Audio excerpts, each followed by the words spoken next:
All right. Thank you guys for joining me here today. I'm so excited. We get to do a Medic Monthly, for lack of a better term. If anyone remembers those Medic Monthly videos, we get to be part of the Con Ed process here, talk about the Mobile Integrated Health Program, and really do some deep dives into some of the things that we've been seeing come across our desks. And I'm so excited to be joined by you guys, the MIH team. So my name is Avital Graves. I run the Mobile Integrated Health Program. Pass it over here to my right. My name is Joseph Lee. I'm a paramedic with the Mobile Integrated Health Program. I've been here for the past year. Very productive program, I believe. I work Tuesday to Friday, 7 to 5, and I'm here to assist. Hi, my name is Pilly Doe. I am a registered nurse with the Department of Health, Montgomery County, and also with the Mobile Integrated Health Program. I work 5 days a week, but I'm usually at the office on Mondays and Wednesdays. I'm also with the APS team.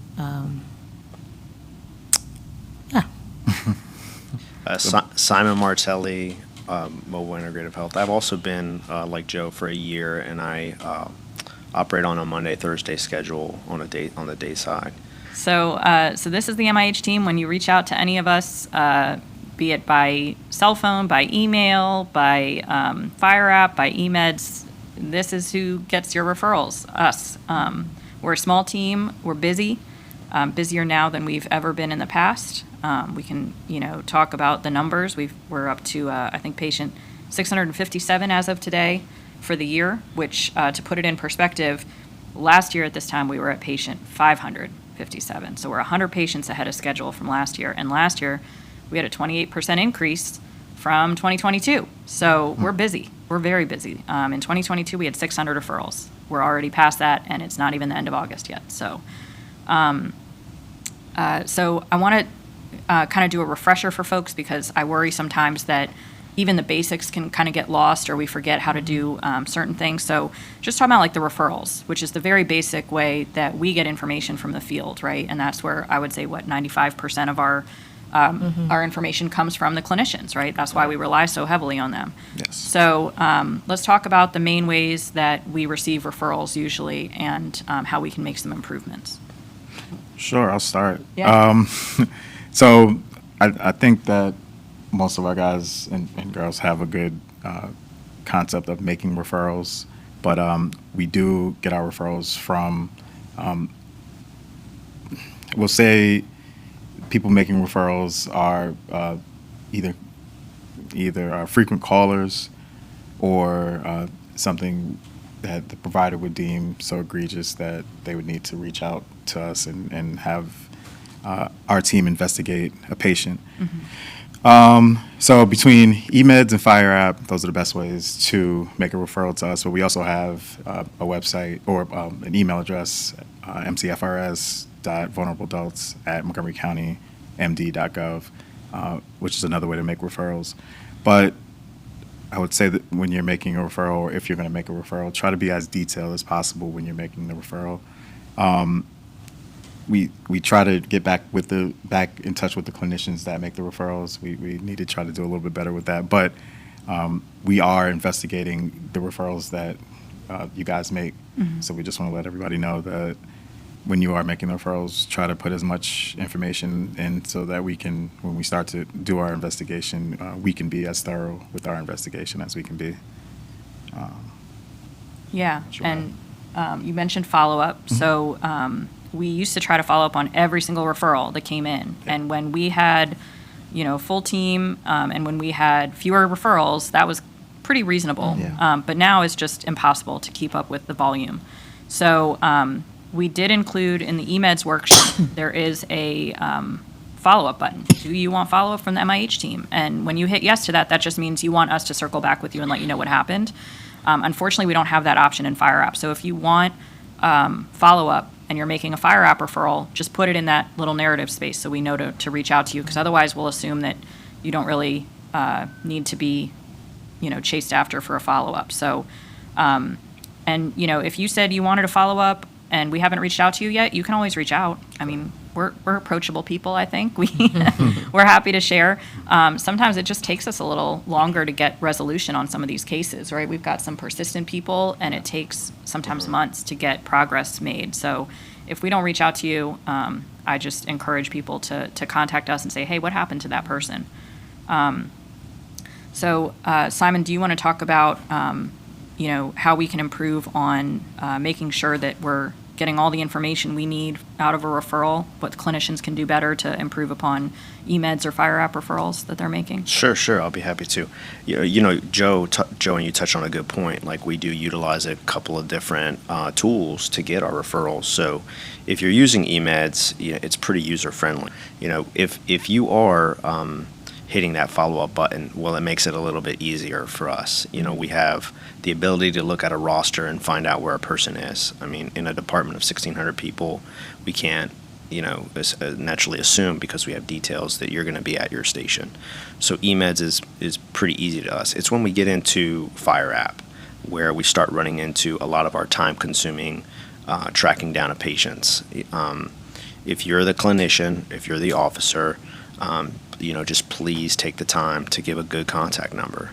And that's if you want to be contacted. If you don't, we will move on to the next patient. But some of these cases do warrant us getting back in touch with you. So if you're running into a situation where you're making a referral because this patient is vulnerable, truly vulnerable, or they warrant adult protective services, we're going to need good contact information. And we're going to expect some good documentation from an eMeds report, because these caseworkers on the other end on APS, they're going to need it to build their case. Yeah. But for the most part, I think providers are doing an excellent job at making referrals. There's not really too many flaws that we're finding. When it comes to eMeds, we're all very familiar with it. It's just the Fire App stuff. And then the third thing is that you have some providers that are more tech savvy and they're just reaching out directly, and that's great too. So reaching us through the vulnerable adults email is helpful, but understand, if we don't have critical information, we're not going to be able to build out. We'll be building a file from scratch. Mm-hmm. So just do your due diligence to give us at least a name, a date of birth, and a phone number. Like, we can do a lot with those things. Yeah, that's a great point. Pili, do you want to elaborate on what APS is typically looking for from these referrals, and where the clinicians can be a little more thorough? Yeah, I would like to go back a little bit to the referrals, actually. Sure. And we do appreciate the referrals coming in. However, as Joe and everyone else have stated, if you are making a referral, let us know why and what you want us to do. Why are you referring a patient or the resident? Is it because they are falling? Do they need help? Not just because you responded to the location. Because if we don't know really why, because you have to remember, you are the eyes out there. You are the one who is seeing the evidence. You are the one who knows what's going on, because you are responding to that location. And we are not there, so we are feeding off of what you are providing us. And so if the information is not detailed, or we do not know why we should be involved in this resident's care, it makes it really difficult to assist them or to direct them to the right resources. And so if you decide to go into eMeds, Fire App, or the Vulnerable Adults website, please just let us know why you are referring this client. Again, as an APS worker, it's important, though we shouldn't be making the referrals for you to APS. However, I know that sometimes it is because of the load of work out there, it's impossible to sometimes make the APS referral. But again, you are the eyes. You have seen the evidence. You are the one who can better explain what is happening in that situation. And so you are the better person to make that APS referral. However, if you are not sure whether it meets APS criteria and you want us to further investigate, then you have to provide us with more information as to, is that person vulnerable? And our vulnerability in APS, we look at, do they have physical disabilities? Do they have mental disabilities? Do they have capacity? Are they able to make decisions for themselves? What have you observed? Are they self-neglecting? It's someone, a family member or caregiver in the home neglecting this resident that you are referring. So the more information we can get, the better we are able to screen this client to provide the resources and or refer them to APS so that they are not screened out of the APS workload. Because if the APS does not get adequate information, they will screen a patient out. And in that case, we Fast. have missed out on helping someone who really probably needs help. So just take the time to remember to put as much information and detailed information as possible that we can work off on screening these patients into APS. That's great. That's a great point.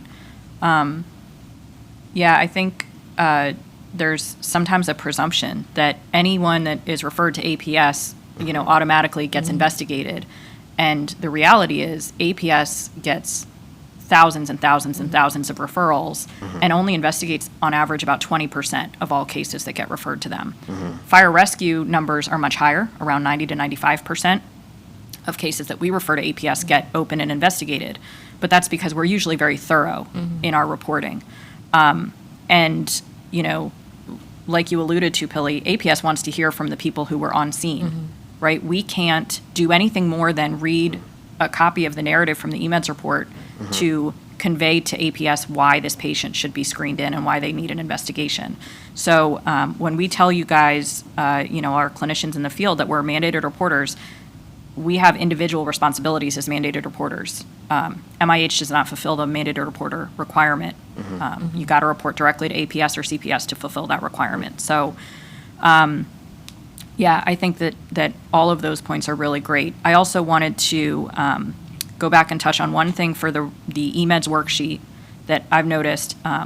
There is, at the very top of the worksheet, just like any other worksheet in EMEDS, there's a time date stamp and an ability to put crew member name. And when those are left blank, those referrals drop to the bottom of our record system.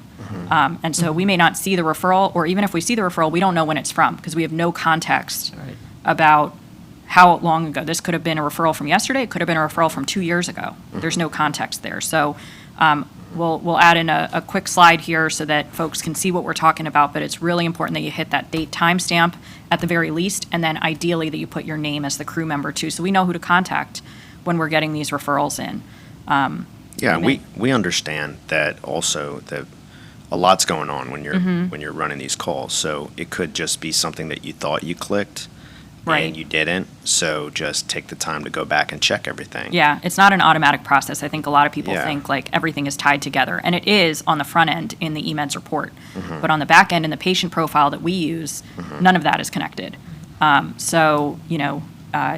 It's something that hopefully Image Trend will work on. We keep giving them feedback and see what they will take from us to make sure that we can get things updated and used to the best of our ability so that the tool can meet our needs. But we don't have a lot of control over the process. So, May I say one more yeah. thing? So, Pili hits on a really great point about documenting. And again, everyone's doing a really good job at documenting. However, when we do things like utilizing that narrative chart tool in EMEDS, we're losing an opportunity to capture some vital stuff that can really help us. Triggering words. We'll get to photographs later, but take the time. If you're taking the time to make a referral, take the time to put something substantive in that narrative. Don't just rely on the tool. right. We heard some great feedback not too long ago from the ops staff about having this opportunity because we're seeing a whole new wave of new providers coming in, which gives us an opportunity, as senior members of the department to just spend a little bit of extra time with our young providers. They're going to be the ones that are going to be out there front facing for the majority of these calls on ambulances and sometimes themselves. So just take a little bit of extra time and coach them through making that documentation. As Pili said, we're a small team and APS is extremely busy. And if these patients are truly vulnerable, we definitely don't want them to fall through the cracks, and we definitely want to get them the help that they need. So help us help you so that we can help them. Yeah. No, that's a great point. Subjective narratives are really critical because that's where we get the bulk of information. And I think, if a clinician feels like the subjective information they want to share is not appropriate to put in an EMEDS referral, send us an email or use Absolutely. Fire App. because FireApp was created behind a firewall. So as soon as you hit submit on that FireApp referral, it deletes from the system. We get a copy by email, and that's the only copy that exists. If you go back into that FireApp referral, it's going to be blank. So you can put whatever you want in there, stuff that's not appropriate to put in an EMEDS referral, stuff that you feel like was my feeling, but I don't have facts to back this up, and you don't want it in an EMEDS narrative where it might, show up in a courtroom one day. So we totally understand, but that's why we have multiple ways to be contacted so that, folks can share that information. Yeah, and just going back to referrals a little bit, I mean, again, I'm getting to this clinician mind now. How many times can I refer a particular person? Can I refer them over and over because I respond to that location over and over? Yes, you can refer them as many times. Let's take example, if you were to respond to 2200 Main Street, I hope it's not an actual address, but, and you've responded to that location for that particular person maybe 5 times. I guess the question you ask, is it appropriate to refer them 5 times because we went there 5 times? As a clinician, I want to first ask myself, am I responding for the same reason? Is it because of a fall? Is it because maybe the situation there has changed? Is it because, this person fell today, but yesterday they are complaining of abdominal pain? So yes, you can refer them as many times as you want. But again, just let us know each time when you refer them why you are referring that residence. Because every time may be a different situation, might be a different reason. So let us know when you put in a referral today and the person calls again tomorrow and they call the next day. Just let us know why you are referring them each time so that we can hopefully collectively address the issue or, to help them and provide them the right resources that they would need. Yeah, you bring up a good point, Pilly. I mean, we're not stoic figures inside an office. Like, we're accessible. So if it's something that continues and we see them multiple times, pick up the phone and call us. Yeah. I mean, we can get in a car and we can meet you out there and we can see what the problem is firsthand. We can't promise you that we're going to absolve it in one day, but we are not doing anything. Like, we are actively working with a lot of external stakeholders to get these people the help that they need. Yeah, absolutely. I think that's a great point, Pilly. I think we get that a lot from clinicians who feel bad for reporting patients multiple times. But first of all, you might be the only one making that referral, right? Sometimes, your shift mates may not remember or may think someone else did it, or maybe there were multiple units on scene. They just don't know who was taking care of it. So I think it never hurts to make another referral. If we already have a case open, we're just going to add it to our list and say, okay, this patient was referred again. If they're not open right now, we're going to, take another look, especially if status has changed. And I think the other thing is that in some one-off cases, that might be the only way we know someone's calling. So, we've just been dealing with a high-utilizing patient in Prince George's County that we're running mutual aid to. I wouldn't get any kind of notification about that address necessarily because it doesn't fall in county territory. But because the clinicians were so on top of letting us know when that case was being run, we were able to share up-to-date information with the PGMIH team. So we're never upset to receive referrals, right?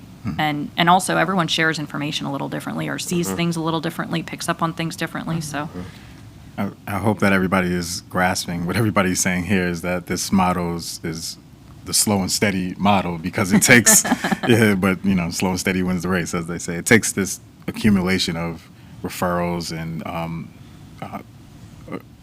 not referrals, but it takes this accumulation of information to gather for these patients. So just like Simon mentioned, we're not gonna, this is not an overnight process. This is gonna take, a little bit of time, but there are cases where in the event that you guys transport people to the hospital where people are getting faster results. There are people who are being sent to, we've had a few psych cases where people are being sent to psychiatric hospitals and getting the resources that they need in real time.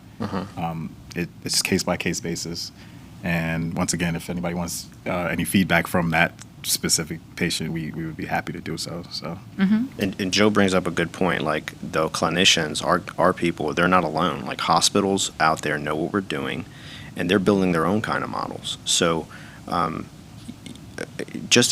encouraging feedback among stations. Like, if you're referring a patient multiple times and you're not discussing it at your kitchen table, you could be missing out on a huge opportunity. So make it a point at your lineup if you have that patient that is frequently calling. Start talking about it. That helps us. We're not the experts at this. We need everybody's eyes, ears, and hands to get these folks the help that they truly need. I mean, it is a different approach, but we're just trying to diversify our service models so that we can get vulnerable people help in real time. So, Yeah. Help us accomplish that. And then I guess finally with referrals, your suggestions are also welcome, because in resolving the issues that you encounter every day with these residents, if you have ways to suggest what can be done or how we can, solve the problem at that particular home or with that particular resident, please share it with us so that we can also help. Yeah. Yeah, it might be as easy as Yeah. we got a lot of skilled people in the county. It might be, and they might be interested in volunteering some time, and we're happy to accommodate volunteers. But sometimes it's as easy as getting a person, a ramp built so that they can get out of their house. I mean, this is not difficult stuff to do. Right. That might change a person's life in a huge way. So Pili, that's a great point. But can I add on to Pili's portion and just say that everybody doesn't qualify for a home health assistant, or everybody Right, free doesn't. help. Yeah, everybody doesn't qualify, and there's a strict criteria for these certain things. So, it takes some investigating, and once again, case by case basis, but it takes some investigation and really getting down into the facts and figuring out what these people need. So it's we welcome all information, but it takes a culmination of information to really put together a profile for a person, and then hopefully we have a better understanding of what we're getting into. Yeah. And you raise another good point, like many good points at this talk. Just remember that, speaking out there to our providers, we can do everything under the sun for these folks. We know that you're trying to help them. We want to help them too. But it is a voluntary agreement Yeah. between our county residents and us. So that has happened to us many times. Yeah. We can't force folks to do what we want them to do, even though we know, The resources. That's even though our we know free it, will. yeah, even though Gets we in know the it's to way. the, Right. even though we know it's to their benefit. I mean, not to speak in cliches, because we do that a lot, but people have the right to make their own decisions, even if they're the poor ones, as long as they're cognitively able to do that. Cognitive capacity. Yeah. Right, Yeah. right. Yeah, capacity So is the key word. Big Keyword, yeah. Big word. capacity is the key. So, yeah, I mean, it's just think about that when you're going into these folks' homes. Like, we tend to come in a bit authoritative at times. It might just take a little bit of slowing down because they're not ready to move as fast as we are, even though we're trying to help them. Absolutely. I want to close up some of this segment, but I did want to touch real quick on CPS. We talked about APS. We are very fortunate to have such a productive relationship with APS. We don't have as many inroads with CPS for kids because of legal guidelines and restrictions that they're compelled to follow because they're dealing with minors who cannot consent to have information released.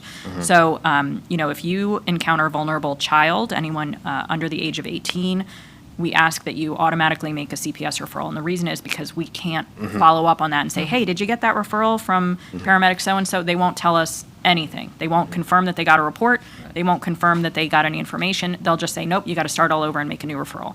So CPS is especially important. Thankfully, we have very few cases where CPS needs to be involved. And we don't, unfortunately, get any resolution on those cases either, so we can't follow up for you and find out what happened. I did want to talk, we talked briefly about the eMeds worksheet. The other thing that we'll throw up here on the screen is the Find a Repeat Patient button. That really is a savior for us. If you don't know what it is, it'll be your new best friend. Find a Repeat Patient will automatically pop up at the very tip top of your eMeds report when you start putting in a patient's name and date of birth. You can manually hit the button and enter information that way. But basically what it does is it combs the entire universe of eMeds that exists since I think we started using it in 2018, and it will pull up a patient who meets the same demographic criteria. It makes your job easier because it's going to pull up all of the previous information in terms of their meds, allergies, previous medical history, all of those things. It makes our lives easier because on the back end of eMeds, it ties the patients together. So if you run John Smith every single day, and you hit find repeat patient, then it consolidates all of John Smith's records on the back end. It does not require us to go in and do that manually. The deduplication process, as we call it, is very much a manual process. It is done by the people around this table. It is time consuming. It is tedious. And we can't keep up with it. I think we have like some 17,000 duplicates where exactly like the name, the date of birth, and social security all match perfectly. When you start messing with some of those parameters, it just exponentially expands. So use that find repeat patient. The other nice thing that we'll remind you of is that when you use that, it'll actually show you if a patient's been enrolled in MIH before and what program they were enrolled under. And it will also bring up MIH notes, which are under the patient assessment tab in your eMeds report. So if we have any notes in there about patient's condition or someone to contact when you run the patient, it's going to be in there. So find a repeat patient is a really useful way to get information from us when you're on scene. I also want to just circle back on documentation real quick. Can I say something about the find repeat also? Oh, just yeah, go for it. briefly. So John Smith, in the example that she used, there could be 10 John Smith with the same date of birth and the same date of birth. However, they may have different addresses, or John Smith could be an Asian John Smith or Black John Smith or white John Smith. Just look for key indicators so that we are not just selecting John Smith and thinking that we consolidate all records for John Smith, because John Smith could be an Asian, or he could be Black, or he could be white, or the addresses could differ. So just even though the patients will pull up when you do a find repeat, but just look at key factors so that you are selecting the right patient when you do. It's going to show you birthday and social security, so things look like at that. There's ways to verify. right. Yeah, The absolutely. date of birth will be correct, could be the same, but social security could be different, race could be different, address could be different. So just look at those key factors before selecting that particular patient. There's also like we've seen our crews out there, like they do great crew resource management. So you should be striving to hand that EPCR to someone if you got your hands on the patient. So find repeat patient is just a nice tool to use to make your life a whole lot easier, so that you can get back to what we're doing, which is patient care. So if you're finding a hard time finding repeat patient or it working for you, don't don't waste unnecessary time on it. Hand it off to somebody else and let them thumb through it and figure it out for you. And you also have the ability to come back to it after you finish your patient care and you're done with your patient handover at a hospital. You're doing us a favor by doing it from an MIH standpoint. But if you're able to utilize that tool while you're interacting with the patient, an MIH patient in particular, an example that comes to me is the John Smith who's a behavioral health patient, and you have no idea who this person is. And you could find some contact information in there that might be able to calm the patient down or avoid an unnecessary transport. That's vital for you. That's a tool for you. And Joe and I and Pilly were always willing to come out and show that to you if it's something that you're interested in, how MIH notes work or how it can be useful to you. So we're always accessible to providers.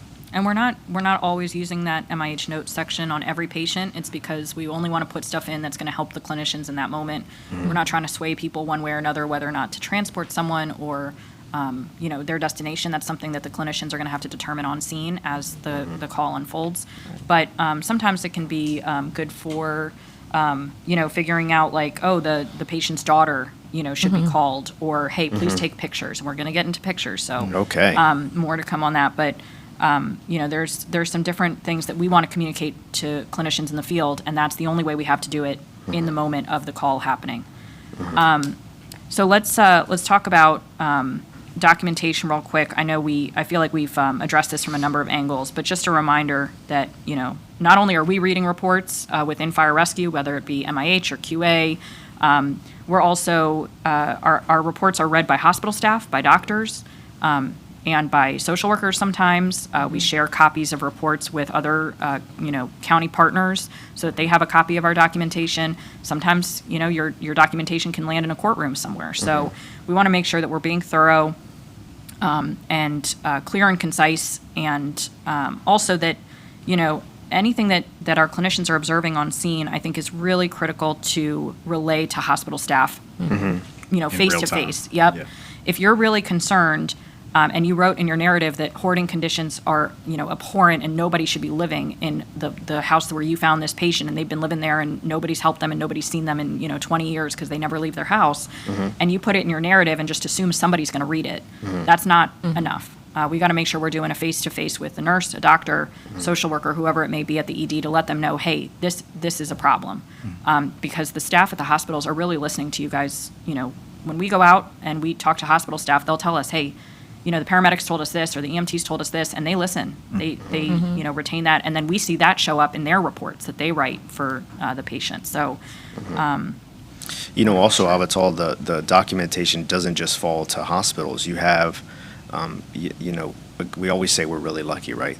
We are a leader in this state as far as EMS is concerned. There are counties out there that are trying to build these programs to alleviate providers from having to run repeat patients, that it could be a simple solution. So you just don't have people at the local level reading this. You have people at the state level reading this, in meetings, because they're trying to learn how to build something out like this themselves. So, be a steward for us. Just do good documentation. yeah. So let's talk about photos real quick. Everyone saw a 5-minute drill, hopefully, that went out last week from Chief Dugan. This, for some people, photos have been a tool that they've used for a while now. For others, it hasn't been quite as common, and we're hoping that we'll see it more often. But a picture really does say 1,000 words, and sometimes the pictures that are taken can really help MIH do our job better. So a great example is hoarding situations or situations of someone who's extremely vulnerable. The photos that we've taken have resulted in county agencies being able to do more to help people than they would have been able to do otherwise, because the person may not always let help enter the house or answer the door for us. Maybe they're not home when a Department of Housing and Community Affairs inspector shows up or Adult Protective Services shows up. So those photos that you guys are taking on scene are very helpful. As the 5-minute drill shared, there's a couple ways. You can take them directly on your EPCR and attach them to your eMeds report. Just mention in the narrative that you took pictures so we know where to look. And you can also send us an encrypted email with photos if you need to, if there's no eMeds report. Unfortunately, can't attach those to a Fire app yet, but we're definitely reachable, and we want the photos. A eMeds computer seems to be the best way to take them. If you're using a Sonim phone, just make sure that they get deleted off the phone after you send them. And speaking of Sonim phones, those are a great little resource to use when you're on scene of a call.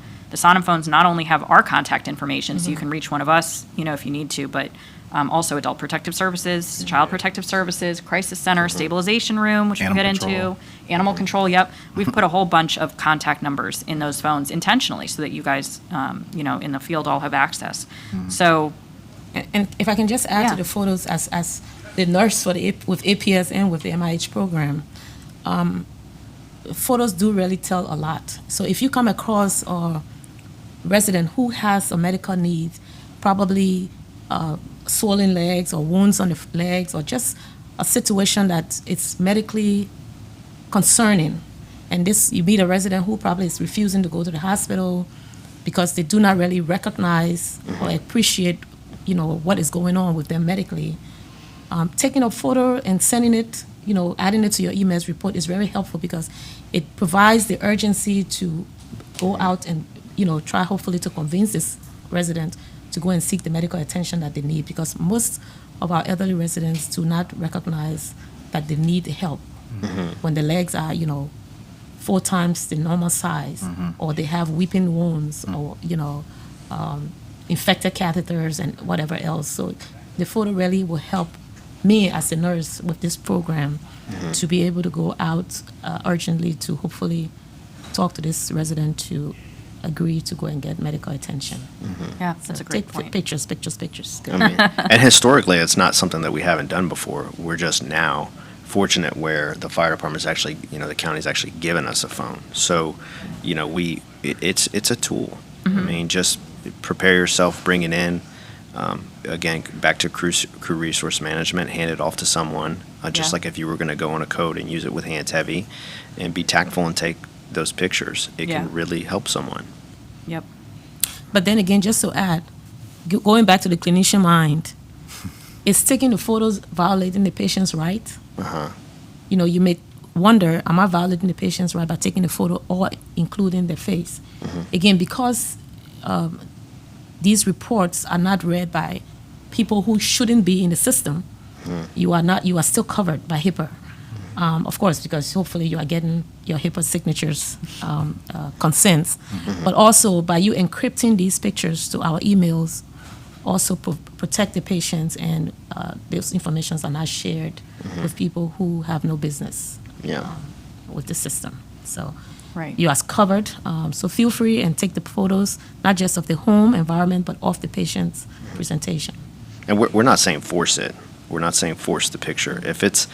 If you can do it, please do it. But if it's making a patient uncomfortable, they notice you're doing it, and they're asking you to stop. I mean, obviously, Yeah, let's we wanna not be do that. respectful. I want to be But respectful. to Pilly's point, like it will make a huge. Take it discreetly. Yeah. Yeah. Be subtle. Be Yeah. subtle. Discreet. Turn the flash off. It can mean the difference between them getting a vital APS resource or not. Yeah. Yeah. Yeah. So Or don't. the medical attention that they need. Right. Yeah. And that might be the only time that we get into the house. Right. We've had some of our most egregious MIH cases have been patients that we've, that's the first time we've ever encountered them. Exactly. I think everyone always assumes that the high utilizers are the ones who are like most, problematic, and they're challenging in their own way. But a lot of the really egregious neglect cases, neglect by someone else, hoarding. It's been the first time that anyone stepped foot in that house maybe in decades. That's it. Right. So take advantage of the opportunity. Right, and I think you said this already, but APS puts when we make these reports, they're putting us at the top of the docket.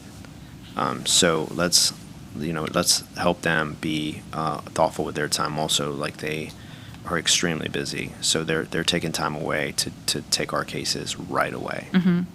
And just to cap up on all that we have discussed, remember, clinicians, you are the eyes, you are the evidence, and you are the explanation for what is going on in the field. So please, She is the expert. Yeah. do all the best. Thank you for what you do. Pilly is the patient whisperer. Pilly gets people to go to the hospital when none of us have been able to successfully convince them to That's the go. truth. That's the truth. So, I just wanted to say everything, or recap what everything, or what everybody's saying is, we're a team, but then as a department, we are your allies. So it's like, everything we're doing should be for patient advocacy. We're doing this to advocate for the patient. So the more you realize, we've been out there on the ambulance. I get it at 3 a.m. It's hard to put all of these concepts together, but everything we're doing is to advocate for the patient so that we can get the results that we're looking for. So once again, just like everybody's saying, the more information, the better. The better we can serve, pictures, everything, because we try to establish that connection between us out here in the fire department and then when we go to the hospital. So we try to make that connection work a little bit better than, or we try to feed or help that connection a little bit better, because I know a lot of clinicians go to the hospital and speak on patients, but every little bit of information helps us. Yeah. Yeah, All right. I hear you. You're building a web of support for Yeah. these people Yep. that they didn't know they had before, and whether our providers out there know it or not, they're truly thankful for it. yep. It's not always an easy path. So you guys are doing a great job at getting. So let's switch gears a little bit and talk about the crisis center. I hope that by the time this, medic professional development video drops, the expansion of the stabilization room drop-offs has officially been kicked off. But in case it hasn't, it's coming imminently. So just hold your horses, just wait, it's coming. We started back in February a pilot with the 3rd Battalion, and then we expanded it to include folks over at BCC to talk about the stabilization room, which is located at 1301 Picard, which is the crisis center building, but also child welfare services. There's some family services in there. It's a catch-all building for a bunch of different county services. So when we say the crisis center, 1301 Picard is the location, but that's not the only thing in that building. So I think what's important to remember, and this will all be covered in the what we are calling a 6-minute drill that will roll out to the county with narration and everything. It's a very thorough video. But when we say transporting patients to the stabilization room is located in the building at 1301 Picard. It is not the crisis center.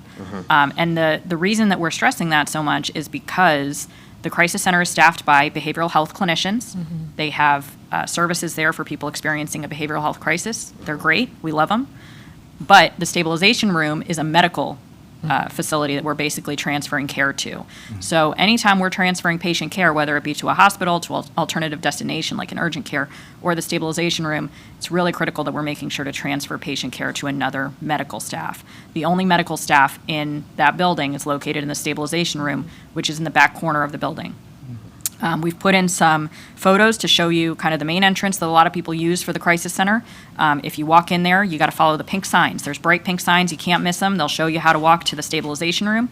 The stabilization room also does have a direct entrance from the parking lot on the other side of the building. And that will be kind of relabeled and remarked so that it's easier for people to find. But that's another way to get to the room. The room is staffed by nurse practitioners and nurses 24/7, 365. So that's who you're going to transfer patient care to, and those are the folks who are going to help. Anybody can go to the stabilization room. They don't have to be intoxicated or inebriated right at that moment. And if the person can be best treated by the crisis center, the stabilization room staff will make that determination and walk them over to the crisis center offices. That's not for us to decide, that's for them to decide, almost like downgrading, a patient from a trauma to non-trauma or from ED to waiting room, whatever it may be. So, we just want to make sure that we're taking people to the right place. We can't leave them in the lobby of the building. We can't leave them at the crisis center. They've got to go to the stabilization room, and you got to get a signature from a nurse or nurse practitioner. This is not a drop-off situation. No, it is a very quick turnaround, though. We've had such great feedback from the clinicians who are already using this resource, and they're very. I also wanted to touch on hoarding. We've had an increase in hoarding environments. I don't know that the problem is more prevalent. I think it's just that the folks who are living in those environments are starting to rely more and more on 911 services for assistance. And I think, frankly, our clinicians are better informed about these issues because of all the outreach we've done over the years. So they know, hey, this isn't normal. I need to report this to somebody. So last year, about a year ago, I partnered up with the Department of Housing and Community Affairs, which is our basically our code enforcement folks. And we partnered to create a hoarding task force. We have one in Gaithersburg City, so Station 8 is very lucky. But for the rest of the county, there really was no available resource. And so we started or restarted a Montgomery County hoarding task force. We don't have money, so that's a challenge, but we're working on it. But what we do is we collaborate with a bunch of different partners, similar to what we do in MIH, really. To identify a problem and then bring in support services who can help us figure out how do we help this person, how do we correct the issues that they find themselves in. There are some funding opportunities for folks that we've had. So in order to get the ball rolling on that, I've had some questions about how do we make a referral for hoarding. So of course, make a referral to MIH the same way you would for anything else. If it's, you're going out for a service call for like a water problem and you come across it and you're not doing an eMeds report, use FireApp. Also consider doing an eMeds report. Do an operational support narrative and attach those photos, right? But the other thing is that Department of Housing and Community Affairs actually has a referral form through the 311 website. You can attach photos to that report. And that really helps the folks over at DHCA understand what's going on. They'll assign it to an investigator, and then we'll discuss it at the hoarding task force meeting. So we appreciate you guys continuing with the process. We know, there's also usually a linked note in CAD, a CAD hazard that goes in through a TSR to let other folks know on other shifts that there's a problem here. Those are great too and definitely helpful, but those are a manual process. Those have to be entered manually, removed manually. So, and it doesn't fix the problem. It's just notifying other people that there's a problem. So by making the MIH referral, by making the DHCA form referral, you're contributing to fixing the problem instead of just acknowledging it. Yeah, and let's remember that this is a true mental health sickness that's going to require a little more patience. We're going to have to slow down with some of these folks. And from an MIH standpoint, we've had great success when we've been called by some providers getting these folks, to a hospital because a lot of times they're not even allowing us to do good assessments.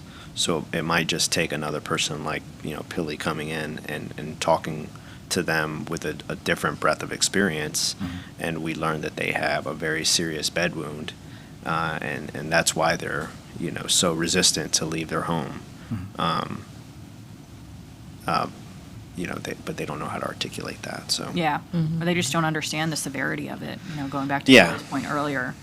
And then if we don't know any different and we call them afterward and say, hey, we heard, you need some help, Right. especially if it's a hoarding situation, a lot of times they'll say, no, I'm fine. I don't Yeah. need any help because they don't want anyone coming into their house. They know Yeah.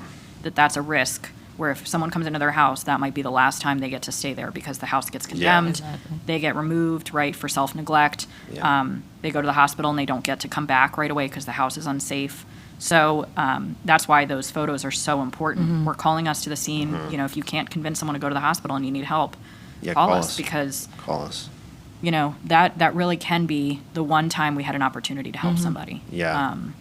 And it could turn into a totally different situation, as we all know. Like, a lot of times we've found, Joe and I, that we don't even have working smoke alarms in some Yeah. of these homes. So Yep. you very well may be going back to the, a different kind of call Yeah. that we all want to try to prevent. Yeah, weight loads, fire loads, they're all, points of concern for the patient, but also for our colleagues, right? For We us. wanna- Exactly. Yeah, we don't want to knowingly send somebody into a dangerous environment. We have had some homes condemned lately, and it's just a reminder that just because there's a condemned notice on the door doesn't mean there's nobody inside. We have a lot of patients where the house is condemned, they can't sleep there. They're not supposed to sleep there. They go there. But they are there during the day to get the house cleaned out, to make repairs, to bring in, workers, whatever it may be, so that they can get the house in livable condition. So, we've had some questions on that, and, we can't assume that the house is empty just because it has a condemned notice on the door. So, yeah, it's definitely been some challenges that I don't think we'd anticipated, but we're working through them, and as best we can, we're going to educate clinicians and update the folks in the field. It's not lost on any of us what a great job everyone's doing out there and the opportunity you're affording us to help, the county residents in a different way. And if you have any questions, we're accessible Yeah. by phone or email. And we're happy to come to the station, and we will be coming to the station just to let you know that we are real. And just to remind you all, again, first of all, thank you for listening. And to remember that, again, you are the eyes, the ears, the evidence, and the explanation when you're out there. Let's advocate for the patient. Let's encourage them to seek care and not discourage them to seek care. We know they have their rights, but let's encourage them to go to the hospital when we are responding frequently for falls or whatever the situation is, instead of reading them their rights. So let's be advocates for our residents out there. Thank you all for what you do. Everything is a service model, so the better service that you provide, it gives us a better service model to provide for. So I think that's it. Yeah, just thank you for that. Yeah, I greatly appreciate the opportunity to have this update. Our last video was a couple years ago, and I think a lot has changed since then. The team has changed since then. Yeah. So we are always grateful to the support of the clinicians. We're here to support the patients in the field. We're here to support the clinicians too, to give them an opportunity to have someone to hear their concerns and hopefully be able to intervene and interject. And we rely on the clinicians sometimes in the field. Pili, might be out and call for a transport unit because she's been able to convince someone to go to the hospital. who's been resistant to care. So, expect to see us out there. We are busy, but we're never too busy for our clinicians. And we'll put up our contact info on the screen there so you guys know how to reach us. We all have work cells, and we have our shared email address that goes to all of us, so you can reach us anytime. Program hours are 7 a.m. to 5 p.m. Monday to Friday. I have been known to answer emails and calls on the weekends if you really need help. Don't hesitate to reach out. We also have a hotline number that might be easier for some folks to remember, but spoiler alert, it rings to my cell phone. So there's no magic elves answering our hotline number. It just rings to me, but it sometimes for folks it's an easier number to remember. So we'll put all that information up, and we look forward to sharing more updates in the future, and hope to see everybody out there soon.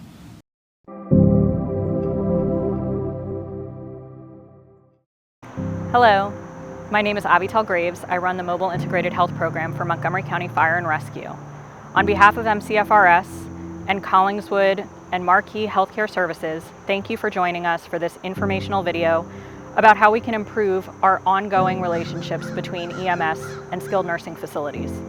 We appreciate your attention and time today as we review best practices and how EMS and nursing facilities can support each other and our collective patients. Thank you for watching and enjoy the show. Thank you for joining us to improve working collaborations between long-term care facilities and Montgomery County Fire and Rescue. This brief video will review best practices when responding to a long-term care facility. Best practices when responding to a long-term care facility include reviewing the call nature and comments on CAD upon dispatch and en route to the facility, reviewing premise hazards associated with the facility, and bringing in all necessary equipment the crew will need to properly assess and transport the patient, including stretchers, jump bags, backboards, collars, and other equipment. Providers should know entry and egress points into and out of the facility. Use the door code if provided by the facility, or use a doorbell. Consider a Knox-box key at night and/or on weekends when entrances may not be staffed. Identify yourself to facility personnel. Please show a level of professionalism and respect to staff and patients. Understand that all facility personnel can and will respond differently to emergency situations. Remember that there can be varying levels of care providers at the facility. Be courteous and speak to the most appropriate provider pertaining to the patient's care, i.e. a charge nurse or certified nursing assistant. You can also ask about a person's credentials in a polite manner by asking what their clinical role is within the facility. Loading the patient for transport can be challenging, especially in tight spaces. Don't hesitate to utilize staff on hand to help in safely moving the patient from the bed to the cot. Notify staff at the facility which hospital the patient is going to for their knowledge as well as the family's. Take hospital preference into account whenever possible, and remember to ask where they came from for repatriation purposes. A note about hospital transports. You may need to remind facility staff that MCFRS will always attempt to transport a patient to the hospital of their choosing. However, depending on call volume, specialty capabilities, and potential need for repatriation, we may need to choose a hospital other than the one the patient or staff prefers. If there are any issues between staff at facility and the responding crew, please contact the EMS duty officer as needed. Let's review and see how this EMS interaction goes when we put all of our best practices together. Are you on your way? All right, I will be with her and the paperwork will be ready before you come. All right, thank you. Miss Gloria, I'm going to stay with you till 991 comes here, okay? So if you need anything before then, let me know. In order to find door codes that may be listed for the facility, click on Premise Hazards on the left side of the CAD screen. Once you click on that, you'll see a tab at the top that says Door Codes. Does your dispatch information indicate that you might have a critically unstable patient? If so, do you have the correct equipment to stabilize the patient in place before packaging and moving them? Good morning. Good morning. I'm Pat. This is Jonathan. We're from the Montgomery County Fire Rescue Service. Oh, nice to meet you. My name is Milty. I'm the nurse to Miss Gloria. She's an active person, oriented times 3. She's a dialysis patient. She went to dialysis yesterday. She have history of hypertension and diabetic. During the care this morning, the aide called me that she's not feeling so good. But after the assessment, I noticed that her blood pressure is low, her sugar is okay. So I called the doctor, and the doctor wants us to send her to the hospital for further evaluation. Okay, thanks, Milton. Miss Gloria. Hi, my name's Pat. I'm with Montgomery County Fire Rescue. This is Jonathan. They told us you weren't feeling great. No, I'm tired. I just want to rest. I don't feel good. Okay, is it okay if my partner gets a set of vital signs for you? Would that be okay? Yes. Okay. And is this her official documentation yes. with her MOLS form? Yes, Thank everything you, is Milton. there. You're welcome. So I have a couple questions. Okay. Miss Gloria is saying she did receive her morning medication this morning? Yes, she did. Excellent. Do you know if she's allergic to any medication? No, she's not. Okay. So we're just going to finish up with our vital signs, and we're going to run her through a couple other diagnostic tests. Okay. And we'll go from there. All right, thank you. Did you speak with her doctor this morning? Yes, I spoke to the doctor before calling you. She Okay. said we should send her to the hospital for further evaluation. Okay, thank you so much. You're welcome. I didn't find any signs that point to a stroke. Okay. So I think the best course of action is to move you from this bed to our cot, and we're going to run you down to the hospital. Is that okay? Do you need help? That would be great. So we're going to lower the cot, and Okay. we'll put it right next to the bed, and we're going to remove that railing, All right. and then we'll all get coordinated, okay? All right.